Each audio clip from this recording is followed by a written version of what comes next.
इस समय हमारे साथ मौजूद है दिल्ली सिख गुरुद्वारा प्रबंधक कमेटी के जनरल सेक्रेटरी जगदीप सिंह कालू जी। यहाँ पे आज प्रेस कॉन्फ्रेंस की गई है जिसमें कोर्ट द्वारा निर्देश दिया गया है टीचरों के द्वारा जो गुरु हरकृष्ण पब्लिक स्कूल के जितने भी कर्मचारी थे उनका कुछ वेतन 2013 से 19 तक रोका गया, जिसके बाद आज कोर्ट की डायरेक्शन दी गई। सर, आपसे जानना चाहेंगे किस तरीके की डायरेक्शन दी गई है और इसमें किस तरीके से कर्मचारियों को आने वाले समय में राहत मिल सकती है।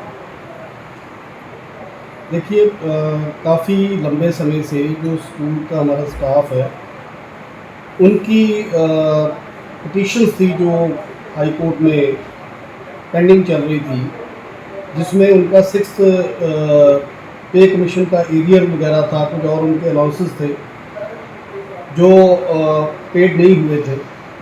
तो उसी संबंध में 2008 से लेकर 2009, 10, 11, 12, 13 उस सालों के जो पेंडिंग ड्यूज़ है उस सिलसिले में कोर्ट का एक फ़ैसला आया था। उसके बाद स्टाफ की तरफ से हाई कोर्ट में कंटेम्प्ट डाली गई थी। उस कंटेम्प्ट में जज साहब ने दिल्ली से गुरुद्वारा प्रबंधक कमेटी के प्रधान साहब को बोला था कि वो आके उसके बारे में बताएं।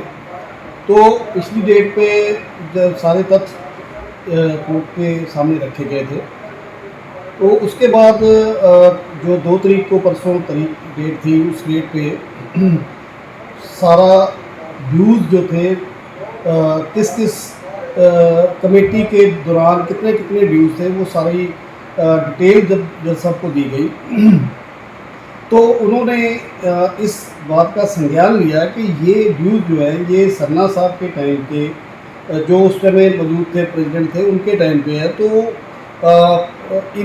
इनको क्यों ना तलब किया जाए।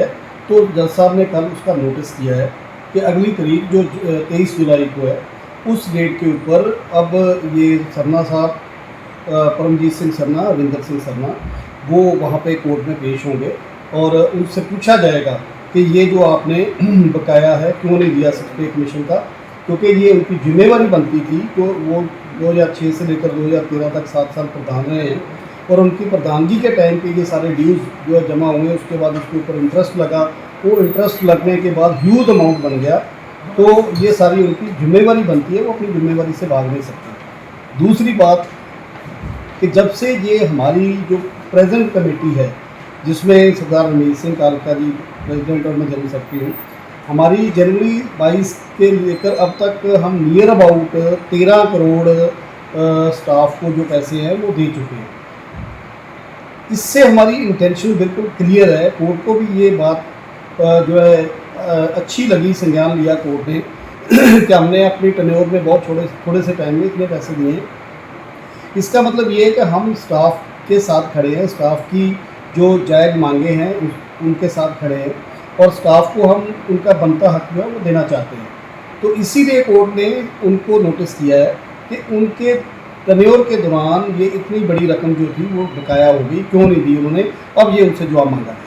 एक तरह से देखा जाए तो ये इतना बड़ा कार्यकाल रहा सरना जी का और लगातार पूरे 6 साल तक उनके रोक के रखा गया है एक अमाउंट को कर्मचारियों के, एक अपने आप में घोटाले के रूप में ही सामने आता है। अब इसकी जो भुगतान की बात की जाए, अब वो भुगतान दिल्ली सिख गुरुद्वारा प्रबंधक कमेटी की तरफ से किया जाएगा या फिर कोई सरना साहब की संपत्ति जब्त करता है या कुछ ऐसा किया जाएगा कि भुगतान उनके द्वारा किया जाए।